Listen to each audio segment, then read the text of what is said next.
What's up, everybody? Welcome back. Happy Skews Day to you. It's August 29th, 2023. I'm Trey. That's Mark. How you doing over there, Mark? What's up, Trey? It can be a good show. We're going to talk a little bit about the Jacksonville shooting later on and how it relates to the history they don't want you to know about and how it impacts the present because time is a flat circle, buddy, and we're trapped in it. Um, Before we get to that, how are you? I should ask. You doing good? I'm okay. This is a weird thing to say following up given the subject matter, but it just occurred to me when I said your name. Um, do you snark? Like, would you say you've got snark?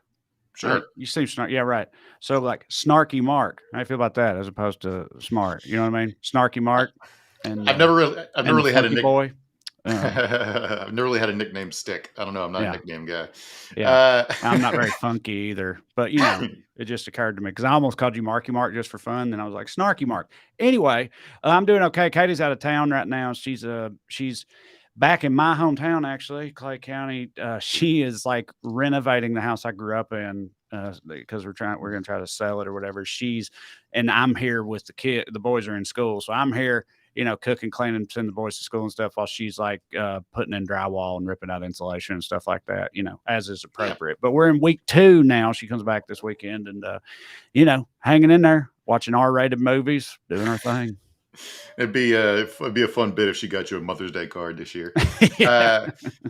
Uh, Couple things before we get to the show. Just like the dipshittery going on in Congress is killing me. If you guys haven't followed it, the government's probably going to shut down this fall unless we get more. Like we had the debt ceiling standoff earlier this year, which is Yeah. different from actually funding the government. Right. Anyway, Yeah, but this happened. This is also a pretty frequent occurrence, right? I remember right. when I worked for the federal government when Obama was president, we shut down once for like a month, and I feel like it comes up every so often. It's become like a hot thing to do, hold the government hostage or whatever.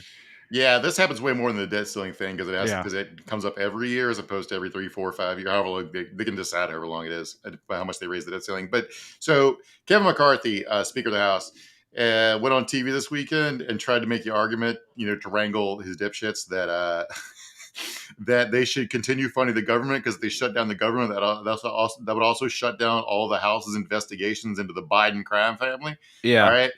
So then the dipshits went on TV and responded that Kevin McCarthy is only doing the investigations into Biden to distract from the fact he's conspiring as a rhino to help keep funding Biden's big spending government. All right, so we got a real dipshit game of chicken going on here. And my Mhm. question is, do you want a fake impeachment or not? Because this is how you get it. You got to pay the post office to do your fucking stupid impeachment. All right, well you Yeah. got to. So I wanted to ask you because it's not in the outline. I remember I saw yesterday on Twitter some talk about like they're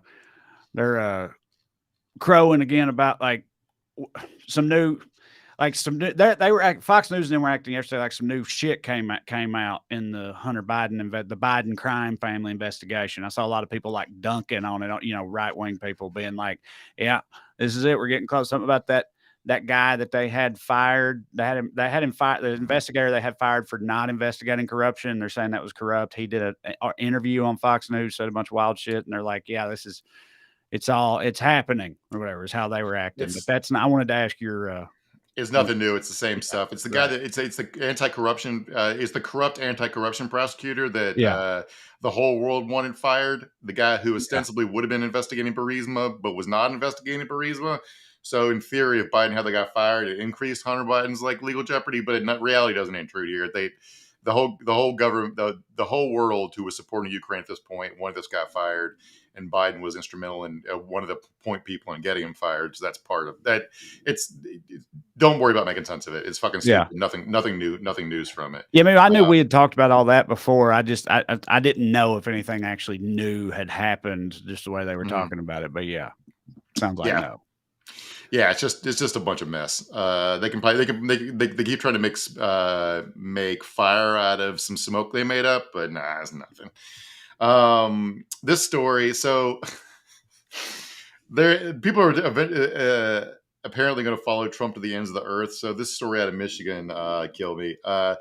So the Michigan Republican Party is dead fucking broke. I mean, no cat, because they've been fighting legal battles over their efforts to throw out the election, and they're in complete disarray. They elected a moron to run the state party. A bunch of their most prominent activists are in legal jeopardy for the fake elector thing. And so they had a big meeting to try to straighten all this out last week, and it broke down into, I'll just quote here, in the face of these troubles, suspicion and infighting have been running high. A recent state committee meeting led to a fist fight, a spinal injury, and a pair of shattered dentures. two different pairs of dentures got broke. That's some. I can't figure out. Papaw smoke, buddy. Papaw's throwing bows in here on the state Senate floor or whatever. That's pretty wild. Yeah, I couldn't figure out whether it was two different sets of dentures or like a top and a bottom that got broken. Yeah. Either way, somebody took a cane to the face. One dude. Like, I immediately pictured two papaws breaking each other's dentures, but it's probably more likely that one dude broke two different papaws' teeth, which is yeah. There's also a spinal injury in there, so maybe one guy broke his teeth biting another guy's spine. Yeah, that's also a possibility. In Republican primary news, O.J. Simpson apparently watched the debate last week, and he has decided to endorse a candidate. He has endorsed, drum roll please, Bhavik Ramaswamy. Mm-hmm. Had a good showing. Yeah, so congrats to this made-up guy. It's obviously he's talking about Bhavik Ramaswamy, but he didn't butcher his name like that. After a long... He did like a 5-minute video where he talked about your boy Josh Jacobs' contract extension with the Raiders, and then he endorsed Bhavik Ramaswamy. Yeah. So, Well, I mean, if anybody's going to butcher a name, you know what I mean? Mm-hmm. He's a pretty good candidate. Got CTE and 2 murders. Butchering, but I didn't get that. Okay, got yeah, you said it. It's good, no pun intended moment. On the Josh Jacobs thing, I've said this before, but like, O.J. Simpson's Twitter presence is so wild to me. It's a real source of fascination because he always starts out like, "Hey, Twitter world, it's me, O.J." or whatever, just so bright and cheery or whatnot. And so sometimes I'll click it, just be like, "What is this lunatic saying?" But a lot of times he's talking about football, and if you remove the fact that he's a double murderer or whatever, it's allegedly he's pretty good at that. A lot. I'll find myself thinking, I'll be like, damn, you spot on with that one, Juice. In terms of the running back situation in Las Vegas right now, it's so weird that he is a thing still. But also he'll get on there sometimes and be like, he'll talk about true crime stuff or whatever, which is super wild. He'd be like, a lot of people want to know what I think about this new murder. Here's my thought. He also is a murder commentator, a football and murder commentator, which again, certainly qualified for both. So it's just an interesting Venn diagram he's got going on. Yeah, the man has charisma. That's why he's great in the Naked Gun. Naked Gun movies and the Hertz Rent-A-Car commercials. That's why he was Al's old name. So taking a break to commit a couple murders doesn't get rid of your charisma. But he's a quintessentially American character, a black Republican murderer, felon, former convict. Very, very well-known anecdote that might be apocryphal. I don't know much about him and Naked Gun and whatnot. The story goes that he was almost cast as the Terminator, but James Cameron said he didn't think the American public, the movie-going public, would never buy him as a killer. And so that's why he didn't get the job. That's what I've always heard. Cameron's also pretty woke. It's why he made the T2 a cop, and why in the last Terminator the bad guy was a Border Patrol agent. So I don't think he would cast a black person as the villain in the Terminator because he would worry about the takeaway from it. But that's why he cast an Eastern European son of a Nazi party official who's a huge bodybuilder. I don't know. It's not getting to Schwarzenegger's personal history. So because we talk a lot about domestic politics, I want to just do this a little bit to talk about dumbasses also exist abroad. Specifically, I want to talk about Spain for a second here. Have you followed this women's Spanish soccer team fiasco? No, I have not. So Spain won the Women's World Cup. They defeated England 1-0. And during the presentation of the trophies and medals or whatnot, Spanish soccer president, a guy named Luis Rubiales, gave a bunch of women creepy hugs and pulled one of them in for a forcible kiss. Her name is Jenny Hermoso. This was, of course, broadcast all around the world, and people noticed. In the locker room afterwards, Hermoso said she didn't like the kiss, and it was reported on, so it caused a bit of a controversy. So, in response to this controversy, Rubiales put out a statement ostensibly from himself and also one from Hermoso, where she said, I quote, she said it was totally spontaneous and prompted by the huge joy of winning a World Cup. The Prezi, I guess she has a nickname for him as the president of the Spanish national team. The president have a great relationship. His behavior with all of us has always been 10 out of 10. This was a natural gesture of affection and gratitude, the statement continued. Except she didn't say any of that. He apparently wrote that statement for her. Yeah. Then she put out a statement, said she didn't like the kiss. I do not like to tolerate that my words questioned, and much less that words are invented that I have not said. So it's so wild to write that statement yourself. You know what I mean? You're like, you sexually assault basically one of your players on live TV and then write their statement for them. It's like, well, this is what I'm sure she would have to say about me anyway. 10 out of 10, exemplary man, individual. I'm surprised he didn't put like big dick in there somewhere, but yeah, pretty wild. It's worth noting that Rubiales is a well-known pig and a moron. In 2016, a woman named Tamara Ramos, who was then a staffer for Spain's Players Union, said that it went public with accusations that Rubiales had, among other things, made lewd comments to her in professional settings, such as asking what color underwear she was wearing. And in front of everyone, he, with the sarcasm he has of laughing, is obviously translated from Spanish, told me, come see, you have come here to put on your knee pads. All right? Even on the very day of the kissing incident, he'd been caught on camera, like doing a jerk off motion. Classic. Spain was kicking so much ass, the soccer winning 1-0. He was standing a few feet from Spain's queen and her 16-year-old daughter. And again, He'd already given everyone else creepy hugs. All right, go ahead. It just sounds like I'm always a little bit. Look, this dude is a pig. I'm not saying this guy hits for me. I'm just always a little bit like heartened whenever somebody does some shit like that isn't a dipshit American. Like that, this dude just sounds real American-y to me. Standing by a queen, we don't have queens, but you know what I mean. Standing by a fancy lady making a jerk off motion because your team's winning a game or whatever, and also all the creepiness. But but at the same time, I thought just like a kiss. I thought, Europeans, you know what I mean? I'm glad to hear that they care this much about this stuff because I always thought they just, was more laissez-faire about kissing. I feel like I see them kissing each other all the time, and so I don't know what they're doing over there. It is funny because when the U.S. women's national team lost last month, all the right wingers said it's because the U.S. women's team was too woke, and then you have the wokeness of the Spanish women's team fucking bringing their empire tumbling down. By the way, the U.S. women's national team lost to a Dutch team who were all in lesbian relationships with others, who constantly complain about capitalism. So I don't know who's more woke here. But anyway, going back to the Americanness of this, after everyone called for him to resign, he held a big meeting where he said this is a fake news story, and he was the victim of a hunt led by, quote, false feminists. Man, this playbook, dude. So all these meatheads in the room clapped for him, including the coach, a guy by the name of Jorge Vilda, who, by the way, the whole team's been trying to get him fired for years because he does stuff like he makes them leave their forbids them from locking their hotel doors before midnight so you can do spontaneous inspections and go through their purses and bags. All right. And all this is escalated to the point where the mother of Rubiales, he has locked herself inside a church. She did this on yesterday, declared that she's going on a hunger strike over her son's inhumane treatment. So this is one of those stories where it's not clear whether this is reactionary because Spain's anti-feminist or whether it's becoming more feminist in these dipshits. It's one of those things where you can't tell whether a new world is struggling to be born or whether an old one's reasserting itself, which is right. The theme for tonight we're going to be talking about when we get to Jacksonville. But this is just fucking perfect. These guys are probably all going to end up getting raises while the women who actually won the goddamn World Cup are going to fucking not be listened to. Yeah. Ain't that just the way? Yeah. All right. Well, let's get into it. With us, as always, is producer Matt.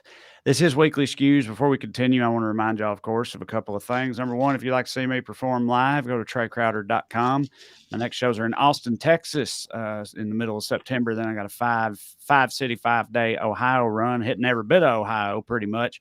And then a lot of other fun places after that. Go to TreyCrowder.com. Come and see me. We're having a good time out there.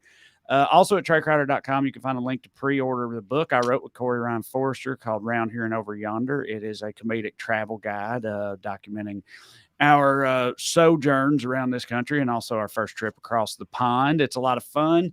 Um, a relatively new item on the docket I want to remind y'all of is that you can subscribe to the show on your podcast apps, the audio version of it, which would indeed help us out. Like, even if you just watch the show, if you ever listen to podcasts at all, if you go to that wherever you listen to podcasts and subscribe to us, which is of course free, cost you nothing, it would help us out in behind the scenes business like ways. Speaking of business, like, if you like the show and like to show your support, you can do so by signing up on Patreon, weeklyskews.com/more, or you can go on Patreon and look me up. Either way, you'll find it. $5 a month gets you access to full-length bonus episodes. We cover things that don't come up, things that happen in between, just things we want to talk about. It's a lot of fun, and you can support the show in the process.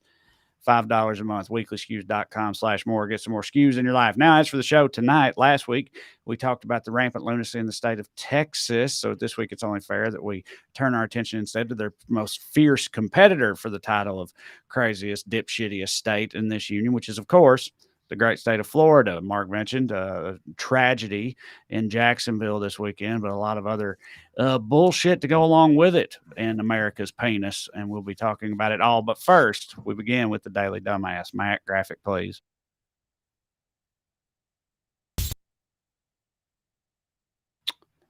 Tonight's DD, anybody who still needed Viagra or lube after seeing Trump's steely jail gaze? Let's watch Mr. Waters break it down. I am now going to book the Fulton County photographer for my Christmas card. Because, Judge, and I say this with a unblemished record of heterosexuality, he looks good. And he looks hard. And I am now. He looks good. He looks hard. I'm super straight. Let's do this thing. Yeah, so they're working really, really hard to turn this mugshot into like a good thing. And right. I made a brief stop in jail before. It does not hit, so I don't know why they're doing. Only a bunch of super fucking white privileged people could act like jail. It rules. Trump actually, in his Trump isn't pretending this. I mean, his merch people are if they're selling it, but he did an interview on Newsmax where they made quote. Here's an actual Trump quote. I took a mugshot. I never heard the words mugshot. Didn't teach me that at the Wharton School of Finance. I think we all know what a mugshot is. I don't know why the fuck you pretend you wouldn't. But I went to, I Googled Wharton felon just to see what would come up. And I found an article from a student alumni publication where the headline is Penn's Pipeline to White Collar Crime. Now, I don't know why Wharton people call it Wharton because it's just Penn's business school. Right.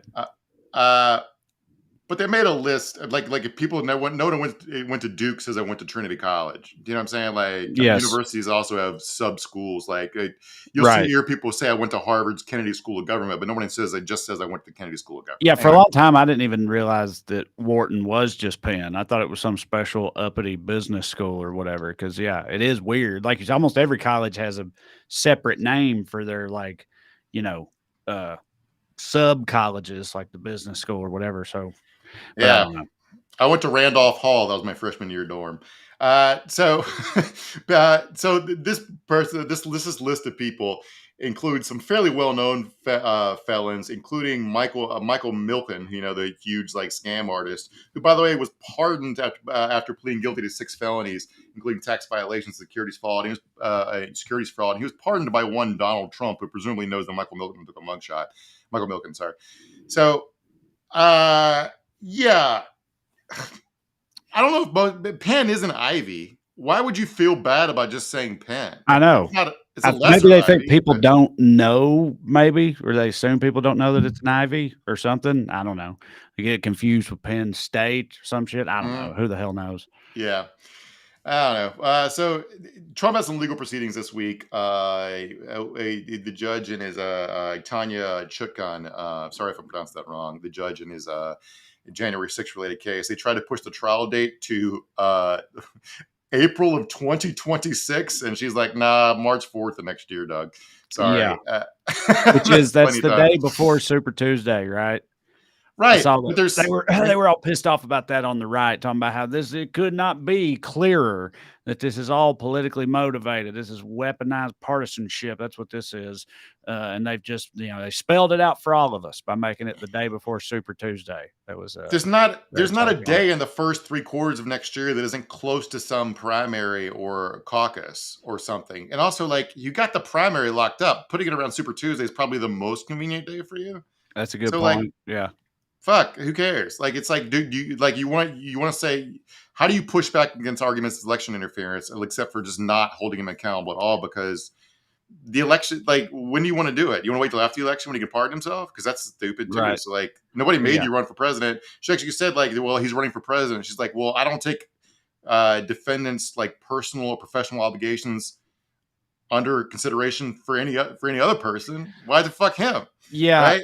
You said a couple of things about this. So earlier you mentioned the Michigan GOP. They're like strapped for cash because they're spending all on legal fees. Like, is that going to be a possible issue for Trump, or does it not matter for him because Rube's giving so much money and also he never pays his lawyers or whatever anyway? But like, and then I also saw that like he'll have to be at this trial, right? So that takes him off the campaign trail or whatever. Like, I don't know. How much is all this going to impact his like campaign in terms of money or availability? You think any of it matters? Availability definitely impacts, but also like he's been out of the public eye pretty much for like 2 years, and still like got his fan base. So like, he's over there posting on True Social stuff that nobody sees, and staying in Mar-a-Lago. But back to this mugshot thing for a second. Talk about how this is going to impact the election. They're trying really hard to spin that it's a good thing. Like Charlie Kirk said, Trump's mugshot is like a Rage Against the Machine album cover, which no, it isn't. He also said it was like the bat symbol of the resistance. So they're trying to take the term resistance for themselves. Right. Well, I guess the two things are related, but it's always like, there's been plenty of videos of like these MAGA people like rocking out to Rage Against the Machine. And also, was it Paul Ryan or whatever? So it's his favorite band or something. It's just always been so funny to me. It's like, who do you think the machine is? Like, what are they? Right. What do you think they're raging against? Also, if you ever heard any of them talk, like they're hardcore, bro, not down with y'all. Yeah, Zach De La Rocha does songs to Run the Jewels, and Tom Morello, the guitarist from Rage, is out here like playing guitar on the picket lines during the writer's strike. So I don't know who they thought they were allied with, but none of that bullshit. And I want to watch this video in a second. Prepared me for this, because this is an angle a lot of them are taking. If you got this Fox and Laura Ingraham video, Matt. Right. That mugshot situates Trump in a cultural context that I'm not sure his enemies may have anticipated. Now he joins Frank Sinatra. He joins Elvis Presley. He joins Johnny Cash and Tupac Shakur. And he didn't only know some of these people, meaning he is now seen by non-political folks as a rebel, an outsider with swagger. And as one black lady I spoke with earlier today here in New Orleans said, Trump's a gangster. And that means he has cred among a new block of voters that perhaps have never given him a serious on the look. street. Even some people are saying, if that one black lady said it, but it's like, it's so funny because it's like, listen, we all know how much black people love crime, right? Well, they didn't even think about that, right? Yeah, pretty short-sighted Democrats. Black people love crime. Now that Trump's a criminal, they're going to flock to him in droves. They've all been saying this. They've all been saying it. Like it's the idea that black people are more likely to vote for somebody who's been to jail is so deeply racist that I on so many levels that I can't even believe they said it out loud. But we don't have to show this next Jesse Waters video, Matt, because fuck him, I'm sick of looking at his face. But he went on his show on Fox News and said that he talked to his garbage man who happened to be black, and he's getting a mugshot T-shirt for all of his friends. And people do like, I don't know, there's plenty of mugshots that have been on T-shirts and stuff before. There's some iconic mugshots out there of like famous people and whatnot. And it's like some people I do think that it's cool or whatever. And I'm sure Trump's like existing fan base, I'm sure they think it's super cool, presumably, or they're telling themselves they do. But I just don't think it's like, I don't think it's swaying anybody or nothing. I don't think anybody before was like, fuck that guy. They're like, oh, never mind. He's a gangster. Well, now I'm in. Also, like, the idea that we're supposed to believe that Jesse Waters talks to his garbage man. He's like, "Hello, black garbage man. How do you feel about Donald Trump, sir?" Or like this guy, the other guy, Laura Ingraham, is like, "I say, hello, black lady. Is Trump gangsta?" And like, Yeah, right. these people do it. Yeah. I do it actually. I I got was about to say, I was gonna yeah, say, I kind of like this video because of the yeah, ending, like the punchline as you put it. So right, actually, I think we should, Matt. Sorry, if you could go back, watch this other yeah. Jesse Waters video. The mugshots up on the side of buildings in the inner city. The 2016 phenomenon's happening all over again. Trump won that election because of a laser-like focus on the forgotten man. A bond was formed back then that can never be broken. All right, you cut it, Matt. All right, so now he's showing the guy putting up a mural, and when he says the inner city, I think it's supposed to be downtown Atlanta. I Right. can't tell from the picture whether the guy's white or Hispanic. Anyway, the punchline of this is they didn't show the finished product of the mural. Right. Throw this picture up here, Matt. Yeah, this is the mural he was painting. If you're only listening, the final touch on the mural, which is a mural of Donald Trump's mugshot, the final touch is a speech bubble, comic book style, from Trump that says, "MAGA, my ass got arrested." So that's what the mural the guy was painting was. Dude, Fox News just absolutely shameless, man. Like, They got in trouble this week. They've been running a story about how some Marine who was killed in Afghanistan during the evacuation, his wife had to pay to bring his remains home. And the military got mad, not the Biden administration, but the Marines were like, "We wouldn't leave a fucking guy behind like that. What are you talking about?" And they just quietly deleted the story with no retraction or no correction or anything. Like, they just fucking lie. And you cannot consent cannot be manufactured this easily. You have to have some like creativity behind it. The fact that that mural exists and people can go look at it is going to like kick you in your dick for anybody who's actually persuadable. So I don't understand the point of doing it. Anyway, this fucking idiot's like, being arrested sucks. And I don't know why they're pretending it doesn't. As far as like the point of, I just think like they just know, and correctly, I think they know that like the people they're making that for, like, they're never going to see anything else on the subject. You know what I mean? Like that, their report on it, that's all those people are ever going to see about that. Probably. Yeah, You're never going to see Roger Ailes added the finished mural or whatever, and they know that shit. So right, but Roger Ailes, who was the king of this shit, and it was a evil bastard, but was good at his job. He was working in the Nixon White House, and he founded Fox News, right? So, like, his goal was it was an electoral project. It was establish conservative power by convincing something approach to a majority of Americans of your viewpoint or the mainstream media is biased. This is not that. Whatever that is, it's not this. This isn't fooling a single motherfucker who doesn't actively want to be fooled. You got to fool people in the middle to win elections. right. So I don't know. Yes. Yeah. For sure. All right, you want to get into it? Yeah, let's do it.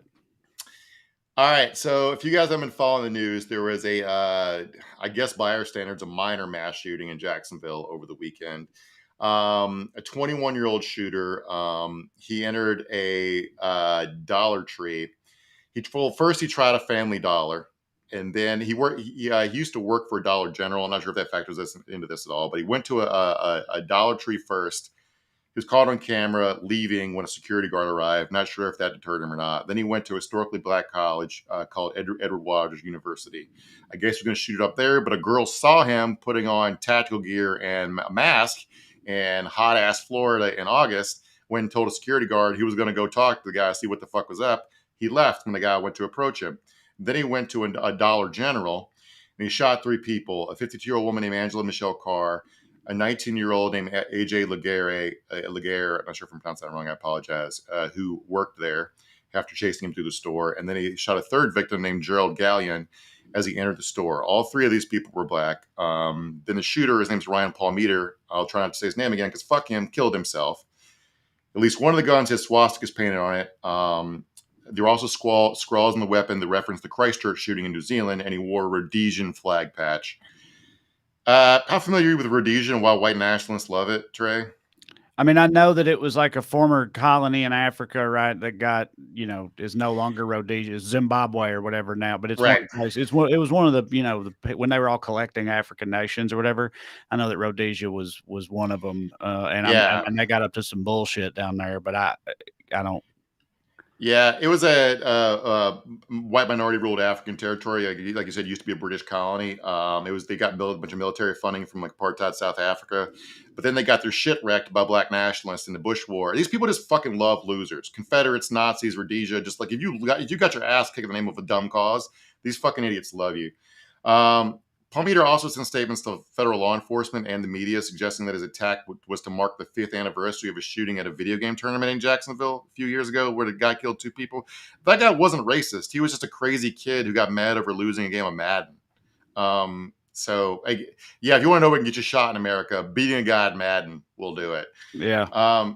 But this kid left behind 20 pages of racist writings. Like before the shooting, he called his dad and told him what was about to happen and to check his computer.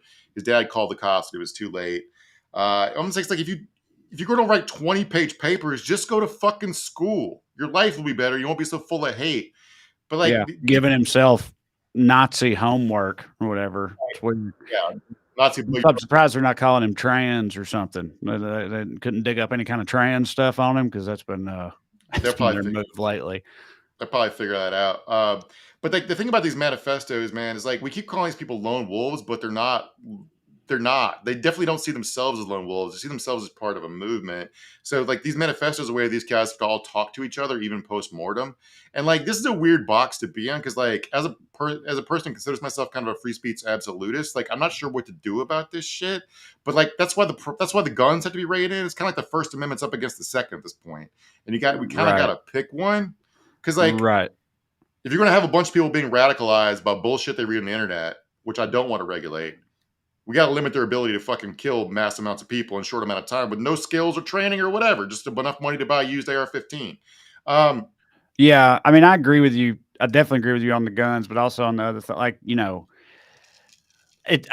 any like private company who, you know, wants to say, hey, you can't do that Nazi shit on our software, our platform, like that's, you know, it's free market. That's their free speech rights. It's fine. Yeah, right. Yeah. Exactly. They have the right to do that. And I'm fine with it. But like, if they want to find some like, you know, like just some shady ass subterranean portion of the internet to post this type of shit on or whatever, like, and then, you know, other people can find it there. I don't know what we're really supposed to do about that. You know, they do have the, you know, if people are like going out looking for that kind of thing, they'll find it and find a way, you know, they'll find the rabbit hole eventually anyway. I don't know how you would I don't fucking care what you post on the internet. Yeah, just leave the rest of us alone. But like, well, one reason I say you got to do something about guns is like these guns are purchased legally. Florida doesn't have a universal background check law for people buying firearms.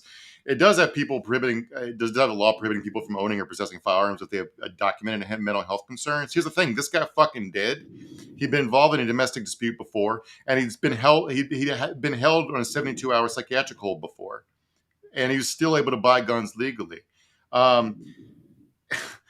This is shit. Sheriff Waters said that the shooter made clear in his writings that the swastika and the Rhodesia thing did make clear to you that the guy hated black people. And so I want to talk about Jacksonville's history here because this seems sort of relevant. This shooting happened in an area of Jacksonville known as Newtown. If they know about this story in Newtown, you might notice I mentioned up top that there were at least $2 stores this guy visited, not the third one he worked at. And there's also an HBCU involved in this. So why is this neighborhood called Newtown? Everyone's probably heard about the Great Chicago Fire and the San Francisco Fire, but the third largest urban fire in American history was in Jacksonville in 1901, May 3rd, if you're wondering. A fire started a factory, burned 146 blocks, destroyed 2,400 buildings, left 10,000 people homeless, then killed 7 people.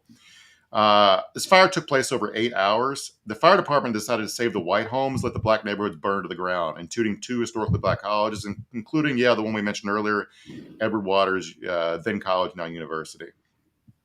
Think about letting the black families' homes burn.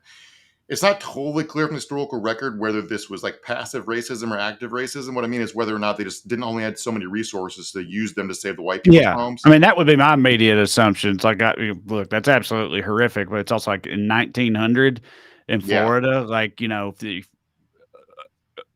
I would have guessed every time that they, you know, did everything they could to save the white homes and just like deprioritized the black neighborhood or whatever, because that was just kind of just how it rolled. I mean, frankly, even if that happened today, I wouldn't really be Oh that no, surprised, depending on for where it sure. happened at, which is But terrible.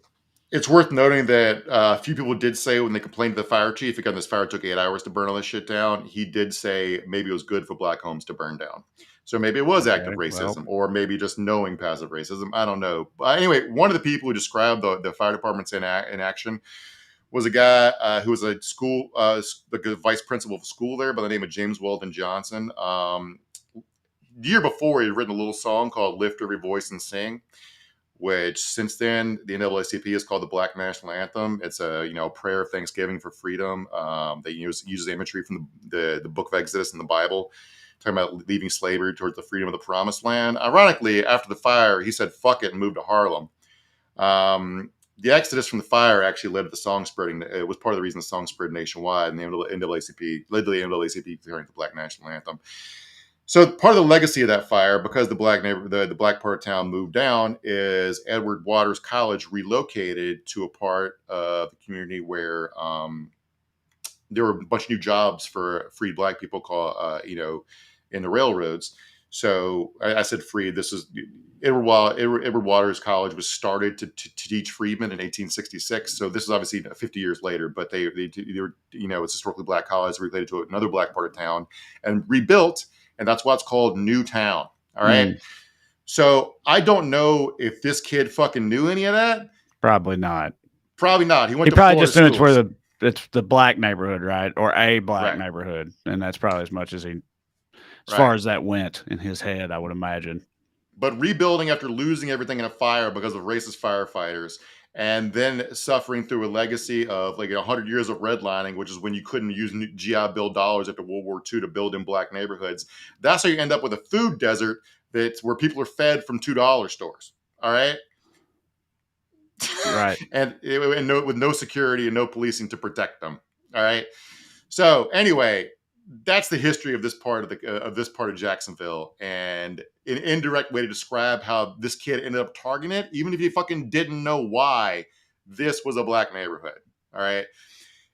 More recently in Jacksonville, this shooting happened on the anniversary of something called Axe Handle Saturday, which is when a white mob used baseball bats and axe handles to club peaceful black demonstrators protesting segregation at downtown lunch counter in 1960. Which this shooting happened almost 43 years to the day. This is a quote from a guy named Rodney Hurst, who was 16 when that happened, and had been encouraged by progress following the civil rights movement, whereas that racism has again become normalized. He blames dog whistles from Republicans, especially former President Donald Trump, who's again riding the politics of white grievance in his bid to return to the White House. Again, we're doing all this fucking again. But like the thing Right. here is like talking about what we were talking about at the beginning with the soccer team stuff is like, I can't tell how much of this is actually reactionaries reasserting themselves or how much is actually reacting to genuine progress. Right. Because Jacksonville elected its first black mayor in 2011. All right. So are you going to say that? Well, I know exactly what you mean, because I think about it a lot too, because like for a long time I was always adamant at being a Southerner and everything. I was always like, look, we still got a lot of problems. There's still a lot of racism. Of course we do. But like, we only move in one direction. Like it's gotten much better. It's still continuing to get much better. Like we just got to keep pushing. Like every year is a little better than the last one for most people in that type. I used to like firmly believe that. And then even for a while in a post-Trump world, for a while, my thing was, I used to always say, I was like, well, you know what this is? This is like their death throes. That's what this is. Like, you know what I mean? Like they realize that they're on the verge of like losing for good. And so they're like lashing out in desperation. And that's what we're seeing and whatnot. That's the type of shit I tell myself to sleep at night. But like, I don't know, it's disheartening because you can't just say that. What I used to say, you can't really say that anymore. It's like, because it doesn't really feel like it's better now than like when I was a kid in Tennessee necessarily, which is wild. And I don't know that it's just a reaction to like an inevitable defeat. It's like you said, it might also be the dawn of some new shit, depending on who emerges victorious, which is a very terrifying thought. But yeah, it's a wild time to be alive, man. Yeah, let's talk about the encouraging part first for a second, because like I said, Jacksonville elected its first black mayor in 2011. A couple years later, I'm quoting here from the newspaper, another watershed moment unfolded when a coalition of activists succeeded in persuading the school board after years of failed attempts to rename a high school honoring Nathan Bedford Forrest, the Confederate general and first Grand Wizard of the KKK. Right. Since then, the city has continued to sever ties to the racist past by removing a Confederate soldier statue atop a memorial at the park bordering City Hall. That move was finalized by Jacksonville's former mayor, a Republican who once served as the party's statewide chair. I imagine he would not get elected the party's statewide chair right now, but good on that guy for doing the right thing, at least on this one occasion. On the other hand, other stuff has been happening recently in Florida. In Jacksonville, MLK Day in 2019, somebody distributed flyers about, basically like, I don't even want to describe them, but they're like the gross images of MLK. Also recently, in Florida, Nazi creeps and racist goons have been all over Jacksonville, hanging banners and lighting up downtown buildings with laser. I don't know how to describe them. What do you call them? Like the laser, like a laser projection. Yeah, like projecting. There you go. You see it. Project. If you're only listening, it's an image of a cross, like a crucifix, and a swastika together. Projected via laser onto the side of a skyscraper in Jacksonville. But see, like with this, look, dude, that's awful. Fuck these guys. Like, you read in the article or whatnot, and the guy, there was a reporter embedded with them when they were doing all this, whatever. And he said it was like 5 dudes or something. And the guy who runs the group was like, yeah, we got like 20 guys now. We're hoping we can get up to like 30, before long or whatever. And like any amount of Nazis is too many, but it's also like, Jacksonville is actually a big ass city. Mm-hmm. Yeah, dudes. It's like, Yeah, this guy Trey's talking about his name, and kudos to him for using his fucking name because he's just standing behind his dumb bullshit. His name is Josh Nunes. I'm quoting here. Another message they projected onto a stadium during a college football game said Kanye is right about the Jews. Talking about like how big this movement is. He said his group regularly coordinates with other far right groups, forming what advocacy organization the Anti-Defamation League calls an unprecedented level of coordination among white nationalist groups in Florida. So yeah, this group might have 5 people on this night, but there's more of them. And to that point, they've been like Nazi. There's a big Nazi rally I was going to talk about a little later, but outside of like Disney World earlier this year, it was a group called the Order of the Black Sun. They marched around Disney with anti-Semitic slogans and anti-gay and anti-trans stuff with DeSantis campaign signs. Right. Well, yeah. On that note, this same dude in that article said that like he said that they'd seen a lot of success in terms of recruitment and engagement from finding other Nazis and stuff. A lot of success from all the anti-trans, anti-drag show shit they've been doing. He's like, that's been a real boon for us, basically. And it's like that is why the mainstream version of that rhetoric, like it's like a Republican Party talking point, shitting on trans people or whatever. It's like that's exactly why, it's so dangerous. Whatever, is because it's like they found it to be a useful tool in like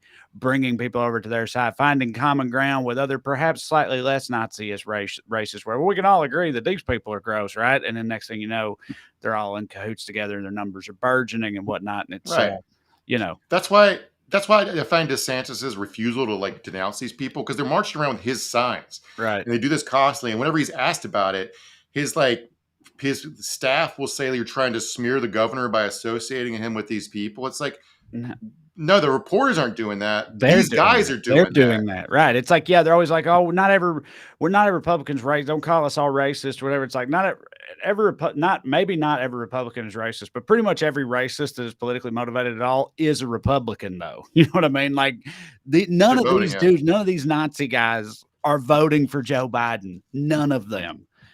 All of them are voting for, the GOP nominee, probably Trump, whoever it ends up being. It's like, and that should tell you something, but they're always like, oh, here it comes with the name calling and the smear campaigns, acting like we're all racist. This is typical Democrats. And it's just like, I don't know. But all you got to do is say, I do not support Nazis. I don't want them associated with my campaign.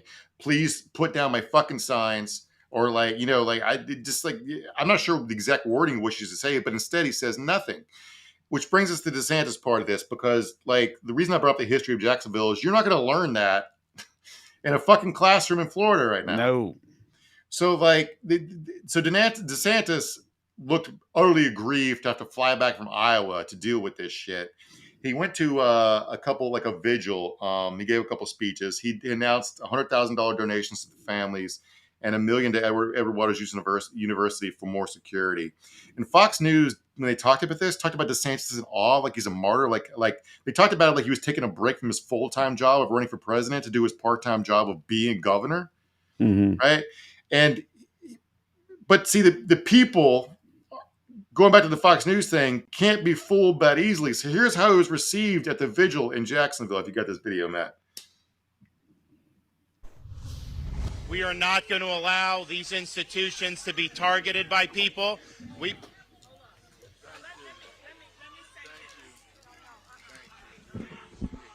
Okay, listen, y'all. Let me tell you, we finna put parties aside, cause it ain't about parties today.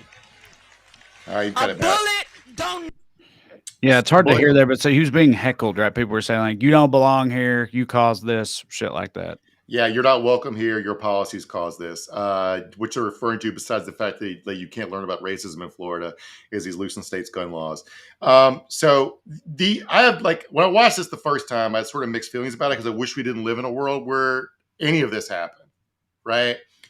But like, I don't feel sorry for DeSantis. I just wish he was a different guy that didn't deserve this to happen to him. Right. You know what I'm saying? Yeah. Like, but it's not like he's made his brand civility. All he does is like acrimoniously yell at people who dare to question him in public. Yeah, he antagonizes the shit out of everybody who isn't like his like core. I mean, they all do, but he's like one of the worst. That whole, proudly waving his like gay hating flag and whatnot, making whole campaign ads about how much he hates a certain type of people or whatnot. Yeah, no, his calling card is the opposite of civility. So, Right. You shouldn't be surprised when people are like, "Hey, you're a dickhead," when you walk around being a dickhead to everybody all the time. Yeah. As evil as he is, like, I was thinking about, like, no one would have done that to George W. Bush. I know. I was right. I agree. It's like it is different. It's like, I'm not saying that like, well, I don't know that one, he did get a shoe thrown at him, but like, but he had to murder that guy's whole family though to do sure. Yeah, right. I just felt like for a very long time, like the president, it didn't used to be like the president did get respected. He might have been your guy. You might not have voted for him or whatever. But like if the president came to town or whatever, people, afforded them a level of respect that like the office itself justified, or at least ostensibly and publicly. You know what I mean? And that's just like, it's just over now. And like rightfully so when it comes to people like DeSantis and Trump and whatnot. But it's also, like you said, it's just kind of a shame that this is where we're at. Because this definitely does feel like a devolution, in general recently politically. There was an old quote about Ronald Reagan where like he'll give you the shirt off his back, but then vote to take away all your government benefits, right? Yeah. But like, so like, at least so many people like that, dude. Grew up surrounded by so many people like that. So like, I don't understand where like, I mean, this whole new generation Republican leader that can't express any sort of human empathy at any time, or like consider themselves fallible or take any sort of questioning. But like I'm never gonna know whether DeSantis' heart, whether he's fucking racist or whatever. And I don't know how these guys, these like, we live in a stochastic terrorism factory with all these we just coincidentally 4,000 lone gunmen, right? Who all line up on the same side of the political spectrum for the most part. And they all support a political party who, talks openly about insurrection against the government and secession and stuff, and how we need to kill elected leaders, and the tree of freedom must be watered by the blood of tyrants, or however, the tree of liberty must be watered by the blood of tyrants. All these people say this shit openly while pushing to like repeal gun laws. And the repealing gun laws thing really started in earnest in like around 2008 when Obama was elected. You could draw your own conclusion there. I'm not being conspiratorial here. I'm not saying this is a plan. I'm saying if it was a plan, how would it fucking be different? Right. You know what I'm saying? Yeah. Like, if they actually wanted stuff like the Jacksonville shooting to happen, what would be different? Right. And I'm struggling to like, to figure it out. And it's worth noting here. What's like, what do you think if it's not like a plan in their head? What do you think it is? It's just like what metrics and shit? Like this is what works. Like we got people telling us this is what works. This type of rhetoric and pushing these narratives and stuff. It's like, it's effective. and so that's why we're doing it. I think DeSantis looks at the Nazis carrying his sign and says, "Well, I agree with them on 98% of stuff, just not the signs. It's not the Nazi iconography, right?" I honestly feel like there's no other choice, but like conclusion to draw, but that he feels some sort of like affinity to them. But I don't like. I have to actually have this in writing. I want to read from this here real quick because periodically the DHS. Or the FBI, one of the national, federal law enforcement agencies, will put together an intel report that says something like, white ring domestic terrorism is biggest threat to the U.S. or whatever. And it almost always causes a controversy. And recently, there were hearings about it in Congress, like last year, and where Republicans threw a fit about how dare you even bring it up. But I remembered like one of these things happened in 2009 when the Obama Justice Department put out one of these reports, and they were pressured into retracting it. And I want to quote here from John Boehner, who now is seen as a sane Republican, said, "The Secretary of Homeland Security owes the American people an explanation for why she has abandoned using the term terrorist to describe those such as Al-Qaeda who are plotting overseas to kill innocent Americans, while her own department is using the same term to describe American citizens who disagree with the direction of Washington Democrats are taking their nation." Here's a DHS report on like militia groups and Nazis and lone wolf terrorists. And he says, "Why are you picking on our people?" Yeah, right. Yeah. Oh, just because they don't like Democrats, they're terrorists now? It's like, right. No, it's because they're Nazis who know how to make bombs and shit. Fucking set churches on fire and stuff like that. That's why. And this is from 14 years ago. I want to quote from it here. It was titled "Right-Wing Extremism, Current Economic and Political Climate Fueling Resurgence and Radicalization and Recruitment." It names white supremacists, radical anti-abortionists, and a few disgruntled veterans as most susceptible to recruitment by extremist groups or to harboring resentment that may lead to domestic terrorism. DHS stressed that during recessions, these threats go up and law enforcement should be on the lookout for such extremism. Returning veterans possess combat skills and experience that are attracted to right-wing terrorists. The Oath Keepers. All right. Yeah. They predicted the fucking Oath Keepers. So yeah, I like like going back to George W. Like again, the dude should be in The Hague, but like he at least would have hugged people there and said, "I feel your pain," while repealing some gun laws. Right. But he wouldn't have went on TV and said, "These terrorists are our people," right, and refused to denounce them. So I don't know what to make of that. But yeah.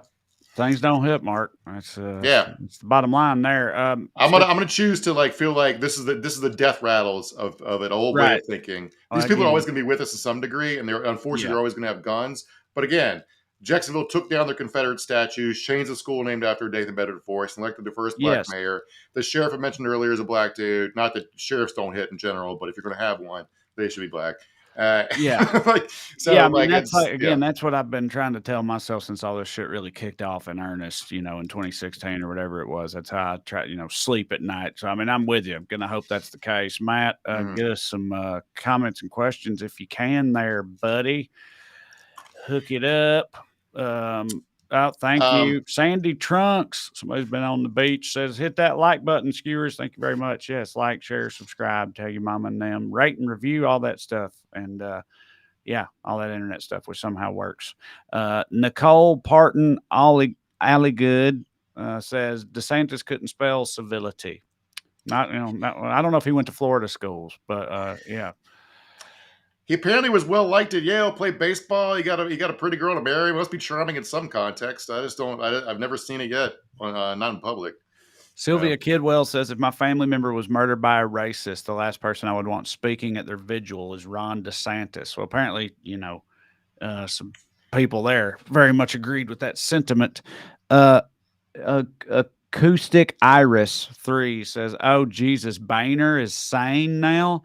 I lived through 2000 and 2008, and that is not reality." But like, I don't think that. But I like he saw this getting worse and instead said, "Fuck it," and went back to Ohio to drink wine, get wine drunk every night. So like, I'm not saying he's good. No way I'm saying he's good.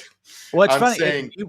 We just had this same conversation sort of in the text thread the other day about like Mitt Romney or whatever, where it's like, I hear you, dude. Of course, fuck John Boehner, of course, but like, I don't think he is as bad as this current crop of, the real MAGA extremists, the dipshit brigade or whatever. It's like, I don't think we've had any mainstream politicians who were this bad, this publicly, outside of like at least post like civil rights, but Strom Thurmond, maybe he's a mummified segregation. Yeah. You know what I mean? Like, but outside of like that, Boehner these guys are as Boehner bad as they've ever been. What Boehner was say? I'm replaced by sorry.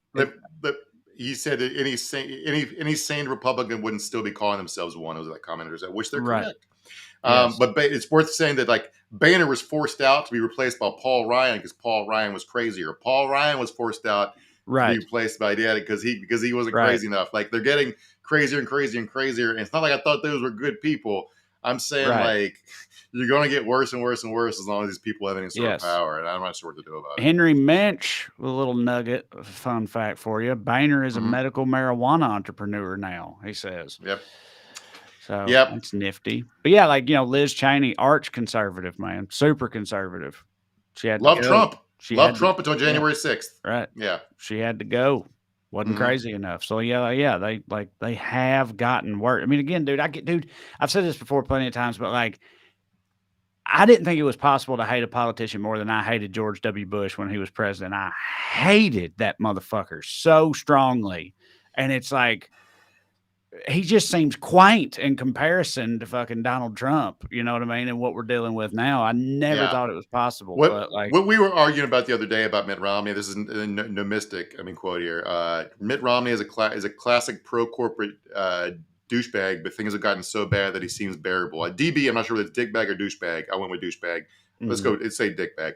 So like, yeah, we were talking about the other day. I was like, they're like, oh, Mitt Romney. I was like, people forget how bad Mitt Romney was. In 2012, he's literally the biggest liar ever to run for president. He lied about everything he'd ever done in his life. And his professional background was, doing corporate raider shit where he's the reason Toys R Us went out of business, right? He was an evil, awful motherfucker. But he wouldn't have tried to overthrow the government. That's literally his defining feature. Right, yeah. Like what separates him from Trump is he would have been civilly cordial to people. He would have been welcome at that vigil probably and hugged people, and they would have taken it sincerely. And then when we went back to doing behind the scenes covertly racist stuff instead of overtly racist stuff, but he would have left office after he lost the election. That's basically what we're talking about here. Christine Brody says, thank you for helping keep me and so many like me sane. As a Florida registered Democrat, I feel like I'm going to lose it. Yeah, I mean, I'm from Tennessee. I certainly get it. It's tough sledding. It's got to be worse though for y'all because for a long time Florida was like the battleground state, super purple. Very up for grabs, and it's taken a hard right turn in recent years. So it's got to be tough as a Floridian Democrat. Yeah. Did you speaking of Tennessee? Did you see what happened today and yesterday and today with the gun argument stuff? Oh, here we go. Yeah. About Febru Aaron says the Tennessee special session on public safety ended very nearly in fisticuffs this morning. It's just an embarrassment to be a Tennessean right now. So yeah, speak of the devil. Yeah, the silenced Justin Jones. Yeah, the Tennessee three, they once again voted for him not to be able to talk the rest of the day yesterday, and then they basically gavelled out the session without doing anything today. And what she's what this person talk about, I'm assuming is she. Sorry, I'm assuming it's Aaron. That's my wife's name. After they gavelled out the session, Jones tried to hold up a sign and block their way, and they shoved him out of the way. It didn't look to me as violent as the way the captions of the videos looked, but yeah, it was at least a gentle shove. But yeah, it wasn't great. And the fact that they booted this guy out of the legislature, he got reelected, and they're back voting that he can't talk again. While the gallery's like booing and hissing, and they were talking about like the Covenant school moms are a big factor in this. These are like, I think race is relevant in this situation. These are white moms at who had kids in a private Christian school. These are not like what you call the Democratic base, right? And they're there screaming for fucking gun control. And then they gavelled out of session, and then the Tennessee Gun Rights Organization puts out an email, a fundraising email, that literally said there was no substantive action. We consider this a victory. So. Yeah, it's a bummer. I mean, like we said, a lot of, most of their policies don't seem to be actually popular with anybody. No Mystic says I meant douchebag, but that's all good. He got it right. You got it right. Yeah, you went with douchebag. You had some reservations about the choice, I guess, but you nailed it. Yeah. I don't know, man. Like you said, just try to be optimistic. Not optimistic, but try to keep the the void at bay to a certain extent. Try to remind myself that at the end of the day, most people are still, pretty all right in this country and have some semblance of sanity and whatnot. Yeah, the problem is you can just have a bad day and become the world's biggest asshole. Like you're forever remembered as a murderer because you fucking lose your shit because it's a gun handy. Like there's UNC, yeah. University of North Carolina was locked down yesterday for what turned out not to be a mass shooting, but there was an active shooter. It was one PhD student killed his professor. I haven't seen any motive for it. They happen to be both from China. I'm not sure whether that's affecting the story at all, but the conspiracy theorists are having a fucking field day with this. Because it's like the physics department, so I guess they're building nukes for China or something. I don't know. Sure. It doesn't like whatever. We'll go with whatever. Probably just a guy who got a bad grade and flipped the fuck out. Yeah, and it's easier to do here in terms of like flip out and then murder someone as a result of flipping out. We make it very easy to do that. All right, listen, I want to remind y'all again real quick. Like I said, go TreyCrowder.com, get tickets, pre-order my book, come see me, all that good stuff. And subscribe to the audio version of the show on whatever podcast app you use.